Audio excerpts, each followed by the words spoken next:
who should know, because he's not new to governance and he's in the business of communication, or public relations as some will say. These nights sat down for a conversation with the president of the Nigerian Institute of Public Relations, Dr. Ike Neliaku. He talks to us about what is, what should be, and what was, and the way forward. Dr. Ike Neliaku, thank you for speaking with us on Newsnight. Thank you. Let's look at this matter of communication in government. Before or during elections, pre-campaigns, campaigns, and even post-campaigns, post-elections, the government, those seeking public office and those in public office, tend to speak more. Why is it that it appears difficult for them to speak after they've entered that office? Okay, let's interrogate the question first. Is it that they don't speak, or they don't speak loudly, or that the content of what they are speaking is not making sense to some people, or that they may be speaking and citizens are not hearing? It could be a combination of so many factors. When somebody is looking for something, the natural tendency is to look for it with everything you have. Communication, negotiation, consultation, consensus building, trading in, and all manner of things. But you see, once you have got that particular thing, then leadership takes place. And where leadership takes place is for you to now realize that, having got this mandate, as it were, what do I do with this mandate? How do I engage with this mandate? How do I communicate the interrelationship between my vision, the office, my execution or implementation of this vision, and to meet the expectations of the people? That's where I think the issue is. Communication to win votes is different from communication in governance. The templates are different, because at some point you are communicating to win the hearts of people. At the other point, you are now communicating, or you are supposed to be communicating to sell your products. And that's where I think the disconnect usually comes in. For me, as a communicator, I will advise that the same speed, the same content, the same fervency that you used when you were communicating to seek election should be the same level of communication when you are in office. Okay, let's step back a bit. Okay. I know in interrogating that first question, you went to look at, okay, are they speaking, or they're not speaking loud enough, or it's about the content of their speech, or also are the people not hearing them? Now, again, you went on to talk about the disconnect between, now that I've gotten this office, what do I do with it? How do I sell this product? So let's start from that point. One would think that how to sell the product, or what to do with the office, should have been thought about before or while you were seeking the office. Yeah, I agree. But even before then, let's even further interrogate the last statement. Are they speaking, or are they not speaking enough? You know, Nelta, as a communication person, speaking is not necessarily communication, which brings us to the issue of information and communication. Because most times government is involved in information dissemination, not communication. And that's why you see that many, if not most, government officials talk down on citizens. And sometimes it can even be a product of frustration, that they think that you ought to see what they are doing. Haven't you seen that we are doing so well? Haven't you seen that we have done this? Haven't you seen that we have done that? But at the end of the day, it does not occur to them that it's possible that all the things you have been doing, nobody is even seeing it. In fact, they don't even hear you, even when you're speaking, because you are not communicating. So let's really, really break it down along those lines. You can be speaking for all you care. You can talk from morning till night.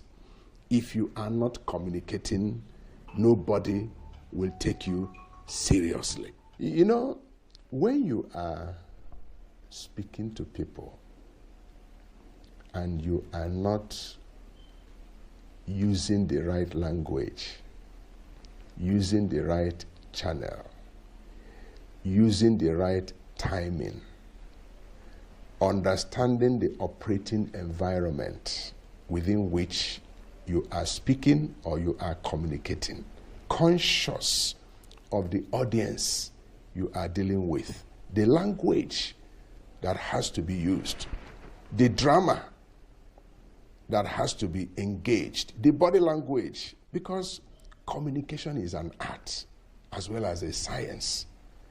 If you don't bring all these things into consideration, it will not be communication. And that's why we don't emphasize just communication. We speak of strategic communication, we speak of effective communication, and we speak of responsible communication. These are all aspects of communication. And then we have started speaking of leadership communication, which was why when we had our initial chat, I laughed. Because these are 4 elements. In fact, there is even a 5th one, development communication.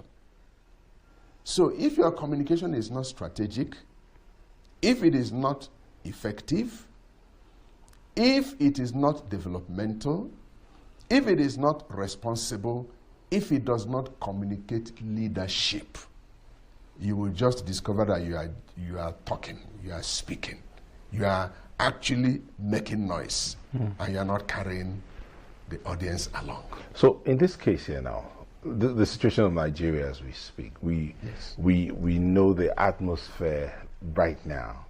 It's a tense atmosphere. It's a kind of almost the kind of atmosphere that is prior to elections. Yeah. But it appears, yes, we've said speaking is not necessarily communications. You're just speaking. You're just talking. You're just talking. So there are 2 sides to this to the communication matter. Yes. Now we have the people that have been screaming. Yes. Then we Are they have communicating? And then we have the government, our leadership, those in public office, who have also been screaming. Yes, but they're not communicating. But it's as though there's an impasse at this point. Yeah.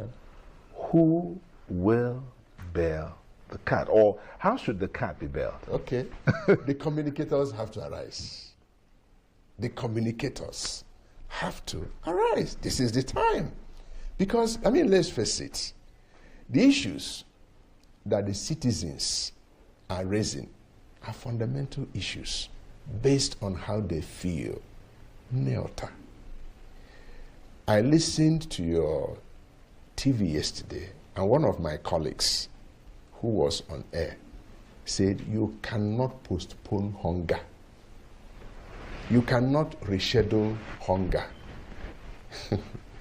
The issue in Nigeria today is a challenge of hunger and anger. One leading to the other. So you now see Nigerians expressing their feelings in diverse ways. Those who want to protest is their means of expressing their challenge. Those who are in their houses not demonstrating or protesting in the streets are also going through their own challenges. Some are praying, some are cursing, some are doing all manner of things. Yet, in all of this, there are those who are having a good time.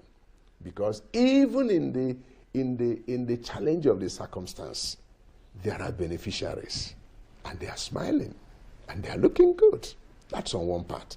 On the other part, you cannot tell me that government has not done anything right. It's not true. I know because I have information. Okay?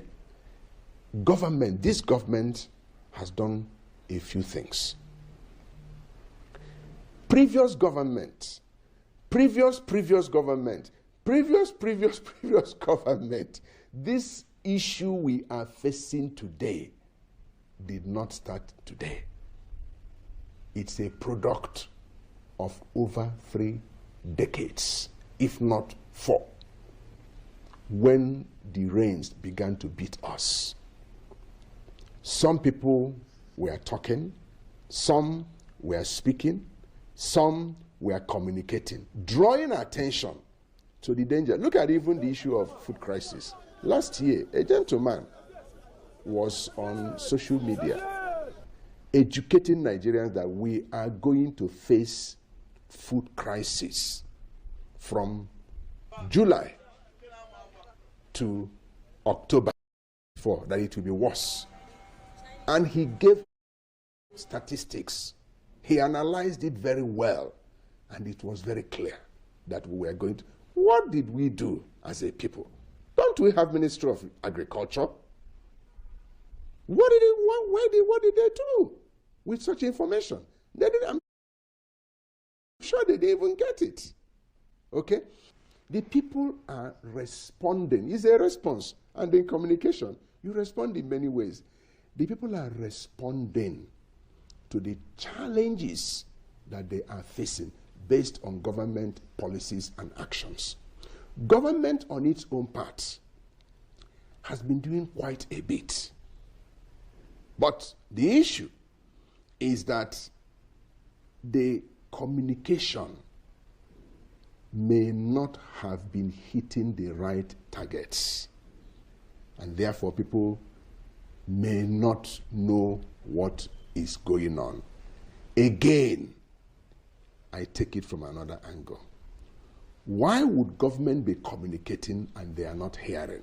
Because sincerely, I must give credit to the Minister of Information. I must, and I hope we'll get to a point in this engagement where we can analyze what has happened.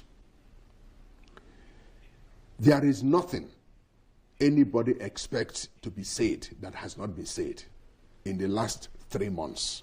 At least I have been monitoring government information. I may not say communication, information dissemination. From May 28th, 27th, we began to have ministers come and engage on their activities and programs. And each one, in case you didn't observe, was on live television. And at least 3 national television stations took it live, one after the other. They were all coming, they were all engaging, and so on. And it was at the instance of the Minister of Information, because I followed the entire thing.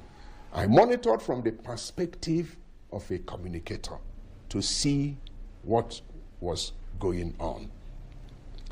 How many people listened? Then, I think about 5 days ago, there was another one.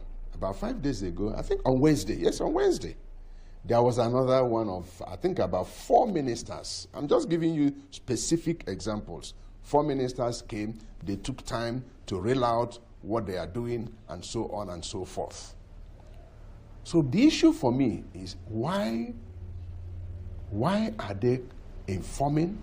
Why are they communicating? If so, why are they speaking?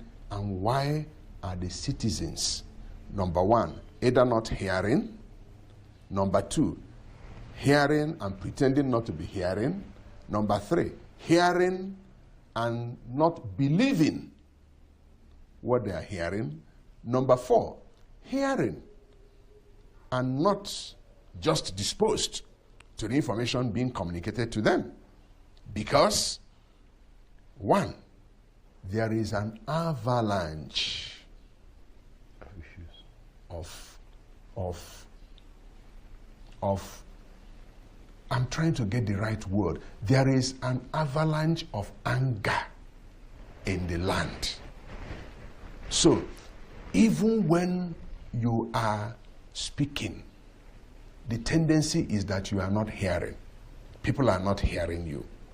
Because the avalanche against what is being said is such that you need to rise over the tide to be able to quell the avalanche, contain the avalanche, put the avalanche in submission, and then you can continue. Okay, but you see, if the structure of communication is not in place, that cannot take place. This idea that being the leader or the head, you cannot be vulnerable.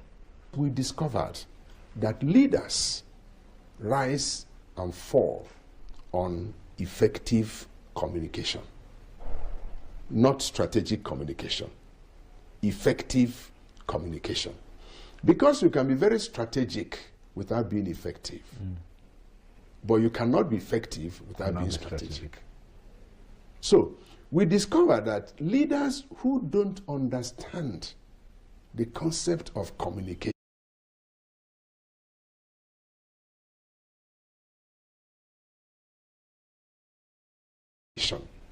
and the concept of public relations as part of the leader's paraphernalia. Exactly. That they make a lot of mistakes. Because you see, the public relations man will advise you on what you need to do, what you need to say, how you need to carry yourself when you are indoors and when you are outdoors. How do you carry yourself? How do you relate with the different? Do you carry yourself? How do you relate with the different publics? How do you process your message? How do you get your feedback? It's important. You must get your feedback independent of your aides. No, you must have your own channel of communication that you're able to know what is going on in the field. Is this, does this sound like something I heard, and I don't know, but you're not a stranger to government. I heard the former president, Obasanjo, had a way of getting his own feedback. Sometimes he goes out and without telling anybody. I mean, you don't have to confirm or deny that, but is it something that some of them had to do? I will just give you an example of what happened during the time of Obasanjo on the issue of conspiracy of aides in public communication, as I will put it. Obasanjo had a Minister of Information, and he had a special advisor on media and publicity, and then he had a special assistant on public affairs. You recall all this? It happened that the Minister of Information was doing a lot of work, but every work he did, not every work, most of the things he did, those who were close to Obasanjo in the villa as special advisors and senior special assistants, information, communication, would take the work of this minister to go and show Obasanjo to claim that they were the ones that did it. This happened once, twice, 3 times. Somebody now told the minister, this is what is going on. So the minister laughed And then the next one he did, he took it directly to Obasanjo without these aides knowing what had happened.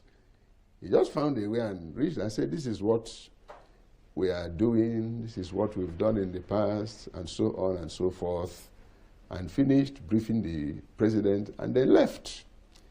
And then these people carried the same thing to come and show President Obasanjo, to say, sir, this is how we have managed for today, this is what we have done. Obasanjo said, ole. This is life story. I don't want to mention the names of those involved. He said, ole.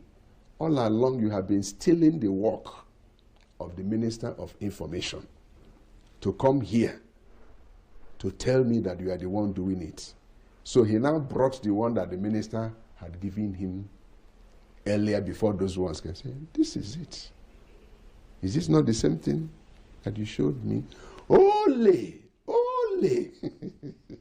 That was vintage Obasanjo.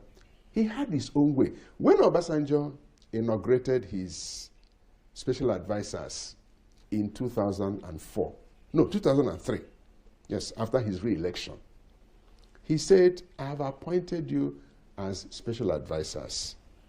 Please bear in mind that it's not everything you advise me that I would take, because I have access to information which you do not have. People were upset with him. So why would you appoint them advisors? Why would you waste government money? Why would you do this? Why would you do that? Because his experience taught him that you don't depend on a single channel of communication, and in this case, information. As a leader that must excel, you must have your independent way of getting information on what is going on. And you know, Nelta, one of the things that we do for you is that it minimizes characters that come to feed you on what is not real. All right. Because by the time they feed you on such things, you have a way of knowing, and you can either keep quiet, depending on the situation, or you will tell them, ole. Thank you once again. We've been having a very interesting conversation, and I'm at that point where I asked the question. Our environment right now is not what it should be. For the creatives, for the businessmen, for even the public servants, it's not what it should be. The tension is too much, the distrust. So what do we do? I mean, we've gone some days now of protests. What do we do? I think there has to be a process of re-engagement. Government will need to re-engage with the citizens. It's very important, because we've come to a point where citizens, you know, when I say citizens, of course, you know, it's not 100%, but you know, 5 bad eggs can corrupt 20 good eggs. When 15 good eggs refuse not to be corrupted. So the issue here is that the atmosphere has become toxic in terms of perception, in terms of communication, and so on. So government would need to re-engage with the citizens. Government needs a fresh campaign, as though they are campaigning for an election. The only difference is that this one is now governance campaign, not election campaign. And what do I mean? In public relations and in communication, as the case may be, even in marketing communication, as the case may be, stakeholder engagement is a key factor. it is time for government to devise an effective strategy to engage with stakeholders. How do you determine, in this case now, how do we determine the stakeholders as the entire country? That might be too much in terms of re-engaging the stakeholders, especially when certain elements among the stakeholders are not willing. Here, the statement of the President of the Senate about when you are protesting, we're eating, that has elicited a lot of reactions and the wrong reactions. Is there a confirmation that he said that? Or is it part of AI-generated fake news? Because these days, you know, unless I see somebody, in fact, even when you see somebody say something, I'm not holding for him, but I know what I have suffered in managing communication. Okay, but you see, this other side of it is, as I told the Lagos State government in one of our interviews, I said, if you're not speaking well, you leave room for speculations. Whether he said it or allegedly said it, whatever he said has given room to that to be generated, if it was indeed generated. Yes. So those kind of statements. Let me even help you. We talk about perception management. Okay. If they say that he said so, it's because they believe he could say so. Let's put it the way it is. Why wouldn't they say that somebody like the Speaker House of Reps would say such a thing? Because it's not given to him. No? When you look at the personality, you will be able to perceive that this is what this person could do based on what this person has said before and what this person has not said before. You know, and the public is very alert on perception issues. They perceive you based on the impressions that you have given to them over a period of time, and then they now create a reputation around you of who you are. Because it's the way you are perceived that gives the reputation you carry in the hearts of people. So the Senate President, knowingly and unknowingly, has brought out himself in a manner that such a thing could be alluded to him, whether he said so or he did not say so, because he had made certain statements in the past that the public felt, wow, how could this be? I just felt it's good. I should drop. All right. Now, again, so let's go back to that question. Yes. How do you select the in re-engaging the stakeholders? Okay. Now, government will have to re-engage the entire country, as we said. Yes. At least we agreed on that. Yes. But in a situation where you have these kind of perceptions in some spaces, or allegations in some other spaces, how does the government go about selecting the stakeholders that are point heads that can cause disengagement to reach down to the lower stakeholders? First of all, government must demonstrate that it is serious about the challenge that the society or the citizens are raising. Why do I say so? I gave you an example of, you asked me to drop half a loaf and start eating 1/4. Meanwhile, you are going about eating 6 loaves all to yourself. These people see certain things that they don't believe that their government is sensitive enough to the challenges that they are facing. And as a result of that, they don't believe government. So the first thing is for government to put its house in order. Left for me, some ministers have no business in that government. I'm sorry. Some ministers don't have business. And I believe that the president, with all the paraphernalia of office, the security, the intelligence people, the monitoring people, and so on and so on, I can't be told that he's not aware that some of them are very corrupt and some of them are not even performing.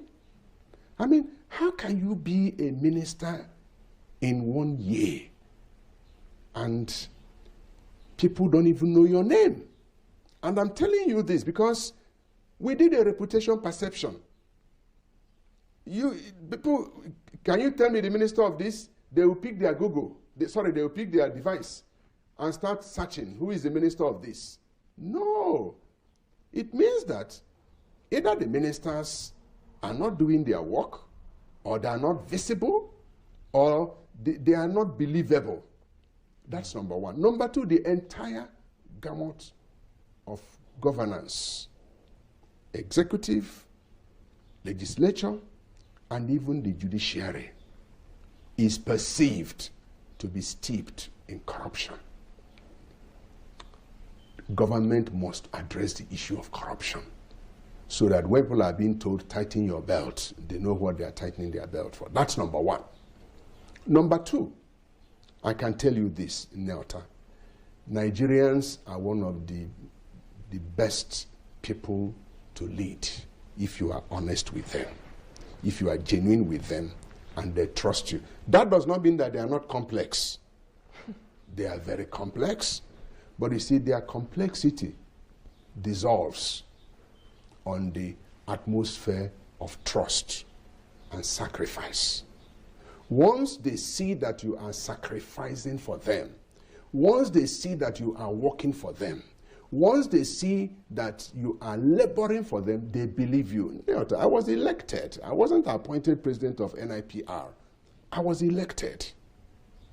And within the first 8 months, we understood the operating environment at the institute. And we went for those things that members needed to see and to hear, to now understand that we are serious and we are prepared to lead them. We were able to get to about 90% of those issues. So we now constituted what somebody called a reputational pillar that public relations practitioners can now follow to then aim to rise for. I ask you, in this government, who is a reputational asset? Who? Who would you say that is the reputational asset or reputation asset or the reputation pillar that is driving all this? It is difficult to find out. It's a case of a knife, or indeed 2 knives, in the house of Nwokulu. The one that has head is not sharp. The one that is sharp does not have head. So who will help us to cut the yarn? If you use the one without head, it may give you blisters. If you use the one that has head but not sharp, it won't be able to cut anything. Is it possible that this is what we are facing? Number 3, when Nigerians perceive that you are genuine with them, that you are ready to engage with them, they will give you some chance. What you now do with it is a different thing, and that's where the process of engagement comes in. Let me give you an example. How come that within 5 days to August 1st, the entire structure of governance came out to begin to make some moves, do this, address these people. Some traveled to their states to go and have engagements, town hall meetings, all manner of things that were going on, underground. Why did they have to wait until July 25th to begin to do that? Because they all come and cluster in Abuja. A few that understand that politics is first grassroots would be the ones to go home. I just came back from Anambra State 3 days ago. And I know the situation, and I know the level of things that are going on based on my engagement and so on. So government needs to reconnect to the people. They need to reconnect to the same way they campaigned for election. How was it done? One of the things I believe that the President of the Federal Republic of Nigeria should do and always do. I'm not particular now about His Excellency President Bola Ahmed Tinubu. No, I'm talking of President of Nigeria must put in place what I call Citizens Forum. Managers of our presidents put them in prison, technically. They don't allow them to engage with the citizens. Okay, but does it have to be the president? What about the governors? What about the That's why I said we must talk about structure. Okay. The president should do so at the presidential level. Governors should do so at the state level. Local government chairmen must do so. This president, from information that I know and from things I have read, have given so much to the governors. There must be a way to hold them accountable. Because at the end of the day, apart from FCT, every other problem, every complaint, every protest erupts from the states, not from the sky.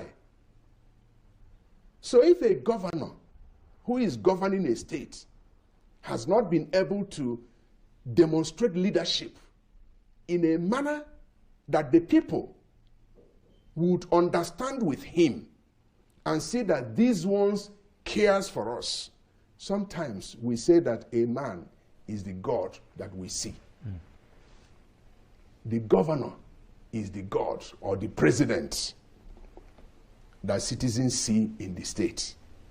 Local government chairmen, now they have their autonomy. Let's see what they will do. Local government chairmen are supposed to be the God that citizens see, or the governors that citizens must see in their local government. So at the end of the day, it has to be a total thing. Okay? However, Neota, the constituency of the President of Federal Republic of Nigeria, is the entire federation. And why do I talk of citizens' engagement? Once in a while, imagine the President of Nigeria sitting at the State House Banquet Hall with about 500 young people. Not virtual, 500 young people. And then on live television so that others can now join from within and outside the country and engage with them. I can tell you this. No matter what anybody has against President Bola Ahmed Tinubu, you cannot say that he did not prepare to be president. When you listen to him, you will know that he prepared to be president of Nigeria. He knows the issues. Yeah. He understands the issues. How did I know? His first major outing as president-elect was Nigeria Economic Summit Group here at the Hilton. I listened to him. I had to check to know if he was reading everything he was saying. I discovered he wasn't reading everything. He went to the UN. He spoke very well at the UN. Now somebody will say, is it not what they wrote and gave to him? I have worked and associated with presidents. I know that even after your speechwriters, I know those that speechwriters wrote stories and gave and they just went and read and they were bumping through their reading. And I know in his own case, he read what he believed in. And he spoke for Africa. He demonstrated leadership. Third time, when they had cabinet retreat, I happened to be one of the resource persons. When he was speaking, I tried to peep to see whether he was using teleprompter. The man was speaking from his heart, and he communicated very well. Then I now said, this man seems to be prepared. Then the person that was beside me said, it took him 20 years to prepare to be president. And in doing so, we used to have various work teams to look at various aspects of this nation and how to make Nigeria work. I said, okay. I said, on these three occasions, I tend to agree with you. So I am not afraid like some aides. I'm not his aide anyway. I'm not afraid like some aides will be afraid. Don't send him. Oh, if you release him to the public, they will chew him. Not him. No. He will be able to engage with Nigerians, take their questions, explain it very well. The state of the economy that this man inherited, it is grace of God that this nation is still, in fact, we have 5 legs, not 2. That's why we are still where we are. But how many Nigerians are aware of this difficulty? Why certain decisions must be taken? Let me stop at this point before they think that I've been paid to come and talk. I'm just speaking like a Nigerian who believes in this country and who will continue to think of how we can deal with this country. Let's go to structure before it's too late.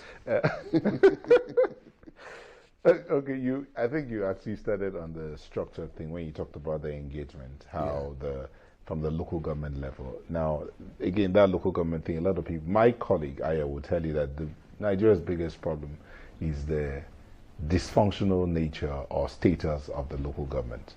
Howbeit, now, by the Supreme Court's ruling, the local government are supposed to be free, and we've had reactions back and forth. In fact, one of the governors said there is no way you can separate the local government from the states. I don't think that was the idea behind the Supreme Court's ruling. But be that as it may, in terms of communicating leadership and governance in this case, what kind of structure should we run? Because we're almost out of time. Yeah.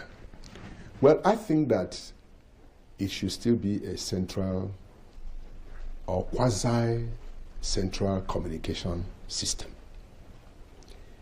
At the federal government level, you have the Minister of Information,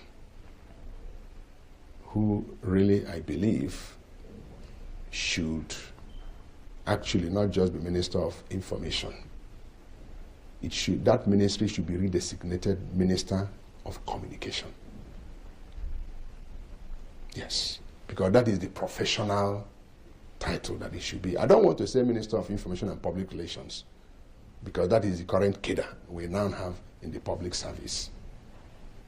You can't say that somebody is Minister of Information and then you take communication and give to another person and say it's communication and digital economy.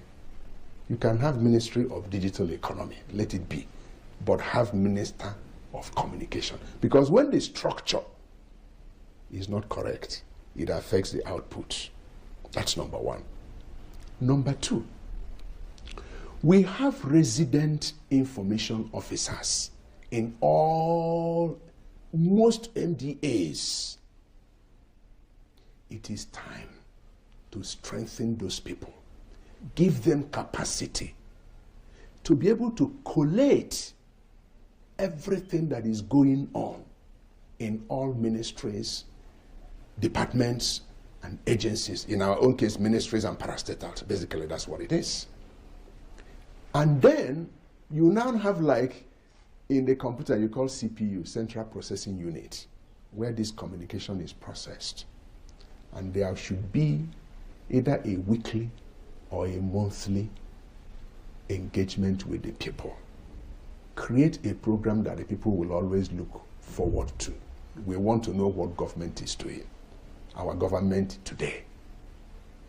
It doesn't have to be during celebrations. It can be a weekly thing. It can be a monthly thing. Let there be a deluge of what government is doing. Mr. Neliaku, we're done. We're out of time. But just a word for the nation. If you're going to speak to the nation at all levels, what would it be in 30 seconds? I want to encourage Nigerians to keep hope alive. This nation is one of the greatest nations on earth by every standard. There is no country like Nigeria. Thank you very much. Thank you. Thank you.